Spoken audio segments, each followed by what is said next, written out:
Salam entrepreneur untuk UC Onliner. Saya waktu masih menjadi pengusaha kecil, tentu mimpi juga menjadi seorang pengusaha besar. Karena ya saya lihat pengusaha besar itu enak sekali, bebas, mau apa saja bisa, mau beli apa saja bisa. Tetapi saya juga sadar bahwa tidak bisa usaha itu tiba-tiba besar. Harus ada unsur kesabaran, tetapi tidak boleh sabar dalam pengertian menyerah. Biasanya kita akan menekuni dulu apa yang sekarang ada. Jangan juga bermimpi terlalu banyak, mengerjakan ini itu. Akhirnya tidak fokus. Maka yang saya lakukan adalah menekuni apa yang saya tekuni waktu itu sampai betul-betul saya menguasai, mendalami, menjiwai. Mimpi pun mimpi tentang bisnis yang saya lakukan siang malam. Dan akhirnya timbul ide-ide baru, timbul pikiran-pikiran baru. Biasanya orang merasa sulit, apalagi yang harus diperbuat, apalagi yang untuk bisa mengembangkan. Tetapi kalau sungguh-sungguh dipikirkan siang malam, biasanya pintu itu terbuka sendiri.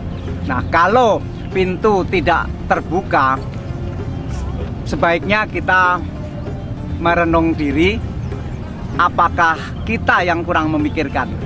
Jadi intinya adalah sungguh-sungguh. Saya sering mengatakan bahwa sungguh-sungguh itu seperti emas, ada karatnya. Banyak orang mengatakan, saya ini sudah sungguh-sungguh Pak, tapi kok tidak berhasil. Nah, bagi orang yang mengatakan sudah sungguh-sungguh tetapi belum berhasil, itu perlu dipertanyakan apakah betul dia sungguh-sungguh, apakah tidak pura-pura sungguh-sungguh, atau tidak di mulutnya saja sungguh-sungguh. Nah, sebaiknya dicek tingkat kesungguhan itu. Tingkat kesungguhan itu seperti emas, ada 24 karat, ada 22 karat, ada 20 karat, ada 18 karat. Kesungguhan juga begitu. Ada orang bilang sungguh-sungguh, tapi sebetulnya sungguh-sungguhnya tidak 24 karat. Sungguh-sungguhnya tidak 20 karat. Sungguh-sungguhnya tidak 22 karat. Mungkin sungguh-sungguhnya cuma 18 karat. Bahkan mungkin tidak berkarat sama sekali. Nah, jadi tetap sungguh-sungguh dan sungguh-sungguh itu berbeda. Karatnya berbeda, tingkatnya berbeda. Karena itu bagi yang betul-betul sungguh-sungguh, pasti dia berhasil. Karena orang yang sungguh-sungguh itu dari mulai yang jangan memikirkan yang macam-macam dulu, tekun, fokus memikirkan bisnisnya. Nanti dengan kesungguhan itu banyak peluang-peluang terbuka. Istilah saya, kalau selama ini kalut mau ngerjakan apa ya, tapi setelah berpikir sungguh-sungguh, tiba-tiba ada pintu terbuka. Kadang-kadang menunggu pintu terbukanya ini perlu waktu. Tapi kalau tidak sungguh-sungguh, pintu ini tidak akan terbuka. Bahkan kalau sungguh-sungguhnya 24 karat, itu tiba-tiba pintu satu terbuka. Oh, di belakang sana ada pintu lagi terbuka lagi. Di belakang sana ada 3 lagi pintu terbuka lagi. Di belakang sana lagi ada 10 pintu terbuka lagi. Nah, sebetulnya usaha itu untuk bisa berkembang menjadi besar, sebetulnya mula-mula masuk satu pintu, tapi masuknya sungguh-sungguh. Mungkin awal masuknya itu sulit karena pintunya terkunci, harus mencari kunci. Tetapi ketika berhasil membuka pintu pertama dan terus berpikir serius, itu akan terbuka pintu kedua, akan terbuka pintu ketiga, 4, 5 sekaligus. Terus kemudian nanti 6, 7, 8, 9, 10 sekaligus. Jadi intinya adalah bagi yang masih jadi pengusaha kecil, jangan berpikir yang terlalu macam-macam. Nanti baru jadi pengusaha kecil terus sudah terpikir untuk menjadi tim sukses politik. Masih jadi pengusaha kecil sudah berpikir kok enak jadi caleg. masih pengusaha kecil berpikir mau menjadi orang politik, itu akan membuat usaha itu gagal. Lebih baik usaha dulu berhasil. Kayak saya lah. Saya sekarang kan jadi orang pemerintah, tetapi saya tidak memimpikan jadi menteri. Saya awalnya hanya menekuni usaha yang juga sangat kecil, hampir mati. Tapi lama-lama besar, lama-lama serius. Dan ketika usaha sudah besar, anak saya sudah besar, usaha saya serahkan kepada anak-anak saya jadi pengangguran. Tapi toh orang melihat, loh padahal ini kok jadi pengangguran. Kemudian Bapak Presiden minta saya menjadi Dirut PLN. Saya menolak, tetapi beliau minta betul saya untuk menjadi Dirut PLN. Saya hanya mau 3 tahun, tidak mau 5 tahun.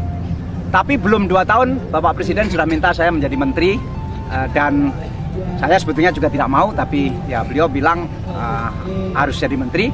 Begitulah, tapi awalnya sangat sulit juga. Jadi jangan melihat saya sekarang, tapi lihatlah saya 10 tahun pertama ketika umur 30, ketika umur 28 sampai umur 38. Itu saya bekerja lebih dari 16 jam satu hari, tidur hanya 3-4 jam selama 10 tahun terus menerus, tidak ada hari Sabtu, tidak ada hari Minggu.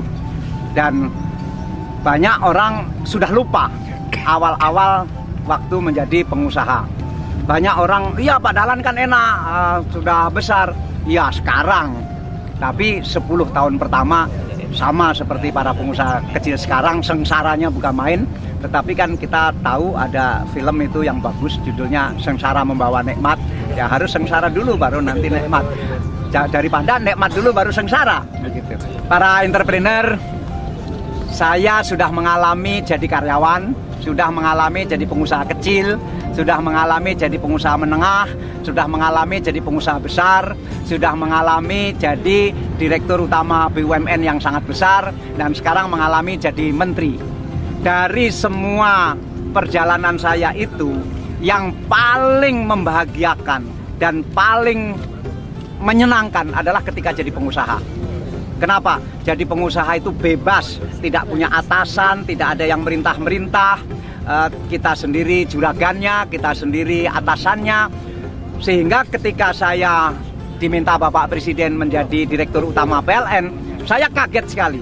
Biasa saya jadi pengusaha, semuanya tergantung pada saya merdeka sekali, tidak punya atasan sama sekali. Apa yang saya katakan harus terjadi. Begitu menjadi Direktur Utama PLN, tiba-tiba, loh, atasan saya banyak sekali.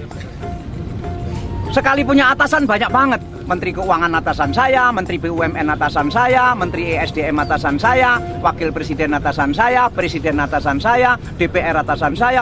Susah banget ini menjadi Direktur Utama BUMN. Enak jadi pengusaha.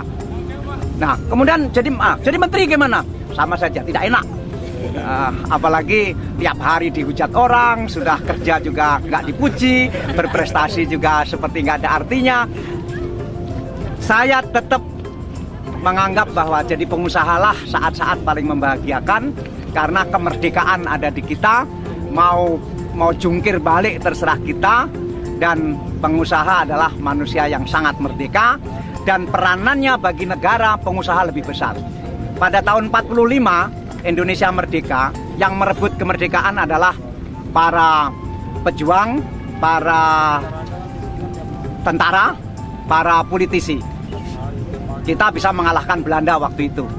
Nah, tahun lalu ekonomi Indonesia itu mengalahkan Belanda. Kalau dulu mengalahkan secara politik, tahun lalu ekonomi Indonesia sudah mengalahkan Belanda. Siapa yang mengalahkan Belanda kali ini? Pengusaha.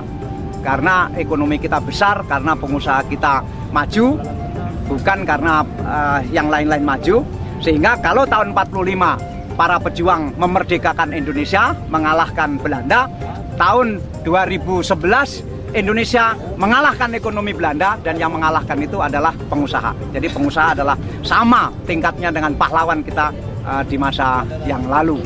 Dan kalau 3 tahun lagi kita bisa mengalahkan ekonomi Spanyol, maka sekali lagi itu sebetulnya para pengusaha yang bangkit dan mengalahkan ekonomi negara sebesar seperti Spanyol. Dan terus satu persatu negara-negara besar kita kalahkan, dan itu oleh para pengusaha, tidak lagi oleh para pejuang secara fisik. Terima kasih, salam entrepreneur.